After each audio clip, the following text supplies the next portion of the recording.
নমস্কার বন্ধুরা, পপ কিচেনে সবাইকে স্বাগত। আজ আমি বাজার থেকে নিয়ে এসেছি শোল মাছ, একদম জ্যান্ত শোল। এই দেখুন,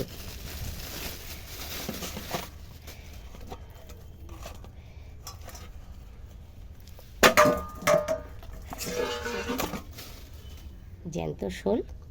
আমি এই শোল মাছ দিয়ে আর মানকচু দিয়ে করব ঝোল। তার জন্য আমি বাজার থেকে মানকচুও কিনে নিয়ে চলে এসেছি। এই দেখুন, মানকচু আর শোল মাছ।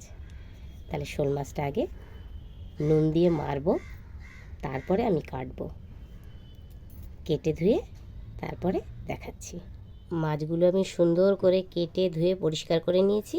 এবার আমি এতে প্রথমে দিয়ে দিচ্ছি নুন, এরপরে দিচ্ছি হলুদ। এবার মাছগুলোকে আমি সুন্দর করে আগে মাখিয়ে নেব। মাছগুলোতে নুন হলুদ মাখানো হয়ে গেছে। এই দেখুন বন্ধুরা, কত মোটা মোটা করে এক একটা পিস করেছি, এক একটা যেন 100 গ্রামেরও বেশি। শোল মাছের এক তো জ্যান্ত, তারপরে একটু পাতলা করলে হতো, কিন্তু আমি ভাবলাম না, মোটা মোটা করেই করব। আর নুন হলুদ মাখানো হয়ে গেছে। এবার এই যে কচু আমি সুন্দর করে কেটে নিয়েছি। দেখুন, আলু যেভাবে কাটে সেইভাবেই এরকম লম্বা লম্বা করে ঝোল করব যেভাবে, সেইভাবে কেটে নিয়েছি। কচু কেটে ধুয়ে পরিষ্কার করাও হয়ে গেছে।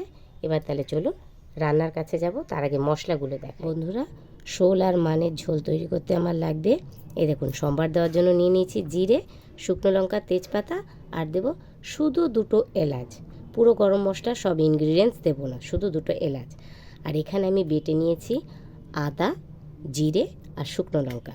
আর এখানে আমি নিয়ে নিয়েছি শুকনো কলায় ভাজা ধনে, জিরে, শুকনো লঙ্কা আর গোলমরিচ। তাহলে এর সঙ্গে দেব আবার আমি টমেটো। তাহলে চলুন এবার রান্নার কাছে যাই।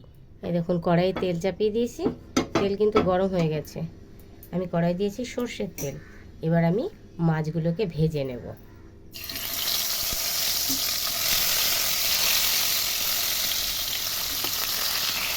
মাছগুলো একটা পাশ ভাজা হয়ে গেছে। এবার আমি মাছগুলোকে উল্টিয়ে দিচ্ছি। মাছটা জ্যান্ত বলে সমস্ত মাছের পিসগুলো বেঁকে বেঁকে গেছে।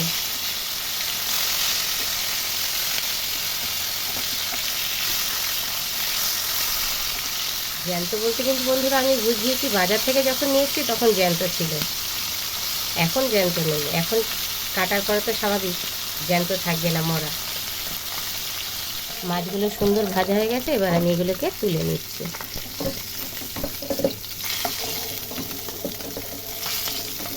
আমি তেল চাপিয়ে দিয়েছি সর্ষের তেল। তেল গরম হয়ে গেছে। আমি এর মধ্যে সম্বার দিয়ে দিচ্ছি সাদা জিরে,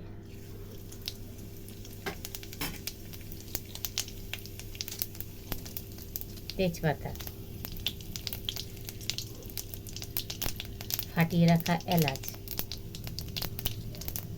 আর দিচ্ছি 2টো শুকনো লঙ্কাকে ছিঁড়ে। এর ভিতরে আমি দিয়ে দেবো কেটে রাখা কচু।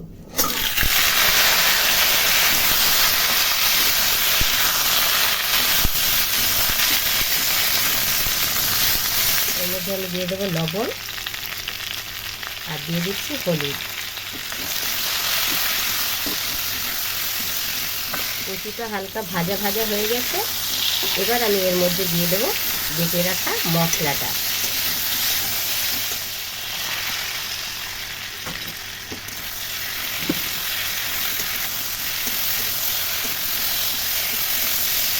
মশলাটা প্রায় কষানো হয়ে গেছে। এর মধ্যে এবার আমি রং হওয়ার জন্য দিয়ে দেব সামান্য লাল লঙ্কার গুঁড়ো, আর দেব কেটে রাখা টমেটো।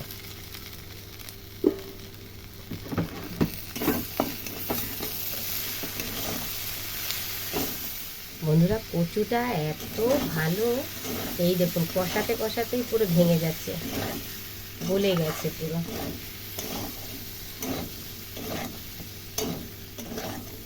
এবার আমি এতে জল দিয়ে দেব।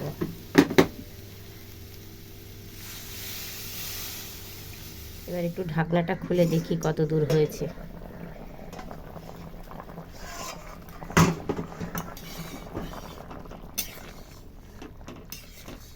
সুন্দর ফুটে গেছে। এবার মাছগুলো এর ভেতরে দিয়ে দেব।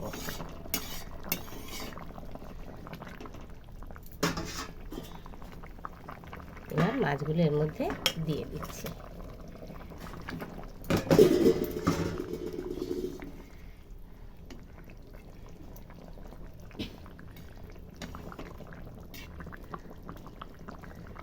এবার আরেকটু ঢাকা দিয়ে দেব। ঢাকনা খুলে ফেলছি। এবার